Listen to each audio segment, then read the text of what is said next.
안녕하세요, 이야기꾼입니다. 오늘은 달러 약세가 올 수밖에 없는 세 가지 이유에 대해서 살펴보도록 하겠습니다.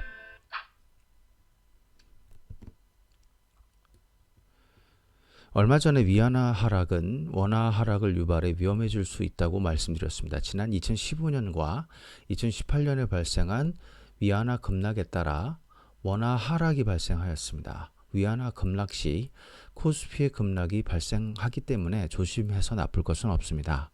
그런데 위안화 절하에도 불구하고 원달러 환율이 하락하면서 점차 위험이 사라지고 있습니다. 그 이유는 달러가 약세가 되면서 원화도 강세가 되고 있기 때문입니다. 먼저 달러 인덱스를 구성하는 통화를 살펴보겠습니다. 유로화, 엔화, 파운드, 캐나다 달러 등으로 구성되어 있으며 유로화의 영향이 압도적으로 큽니다. 최근 2주간 달러 약세는 유로화, 영국 파운드와 캐나다 달러의 영향을 받고 있습니다. 유로화 강세, 일본 엔화 보합, 영국 파운드화 강세, 캐나다 달러 강세 때문입니다. 어느새 달러는 3월 플래시 크래시 이후에 형성된 99, 105의 초단기 박스권의 하단을 돌파하며 달러 약세의 기대를 갖게 하고 있습니다. 달러 약세는 전 세계 특히 신흥국의 자산을 상승시킵니다. 과연 올해 달러 약세가 현실화될지가 초미의 관심사입니다. 그러나 운명은 이미 정해져 있습니다. 이야기꾼은 일관되게 다가올 달러 약세와 조금 더 미래에 현실화될 인플레이션을 말씀드려 왔습니다. 달러 약세는 한국 증시 3기에 여름 국면을 여는 시발점이 될 것이며 거의 다 왔다고 판단하고 있습니다. 이 대세 상승은 코스피 1기 1985년부터 1989년과 코스피 2기 2003년, 2007년에 버금갈 정도의 대세 상승이 될 것입니다.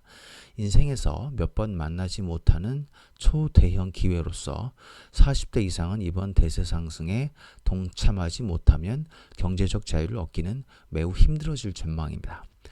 준비된 투자자와 그렇지 않은 투자자의 성과는 비교가 되지 않을 것입니다.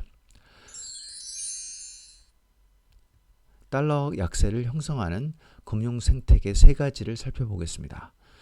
먼저 1번 미국의 상대적 유동성 증가, 2번 미국의 금융 규제 완화, 3번 정치 군사 외교 불확실성 해소라고 볼 수 있습니다. 먼저 가장 중요한 유동성부터 보겠습니다. 달러 약세를 만드는 금융 생태계는 금리 인하, 양적 완화, 재정 적자 등으로 미국 달러 통화량이 더 많이 만들어지는 환경입니다. 이러한 달러 유동성은 전 세계로 흘러들어가 자산 버블을 형성합니다.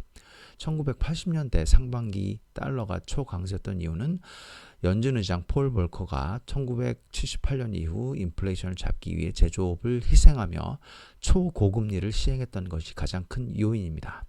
1985년 이후 달러가 초강세였던 이유는 미국의 금리 인하 및 패권 경쟁 위기였던 일본과 독일의 통화를 강제 절상하고 일본의 금리를 강제 인하했기 때문입니다.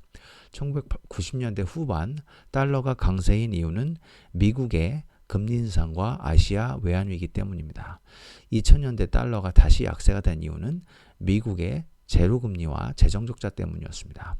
2010년대 달러가 강세인 이유는 바로 유럽의 마이너스 금리와 LTRO 그리고 일본의 마이너스 금리와 MMT였습니다.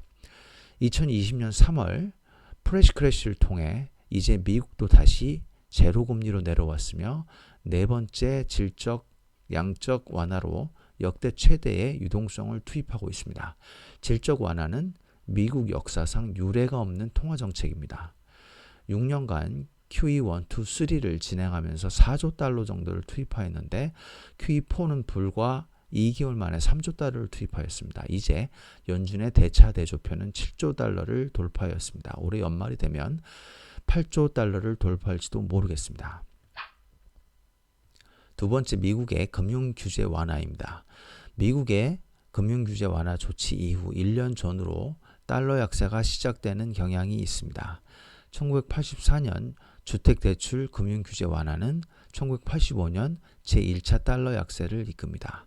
1999년 대공황 이후 제정된 그램 리치 블라일리 GLB법을 폐지하자 2000년 닷컴 버블이 붕괴되기 시작하였으며 2002년 달러 약세가 시작되었습니다.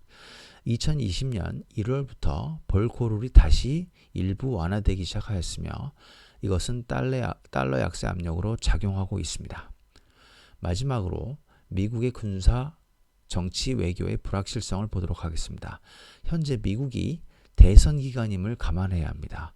통상 미국 대통령은 대선을 위해서 대선이 있는 임기 4년 차에서 무리한 대외 정책을 구사하지 않습니다. 트럼프의 못된 트윗이 최근 코로나19로 인한 지지율 하락을 중국에 돌리기 위해 다시 늘어나고 있습니다만 전반적으로 작년보다는 그 수위의 양과 질이 현저히 줄어들었습니다.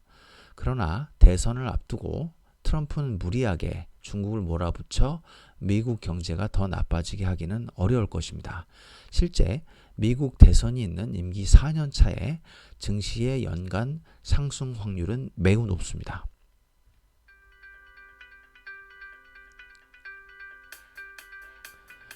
감사합니다.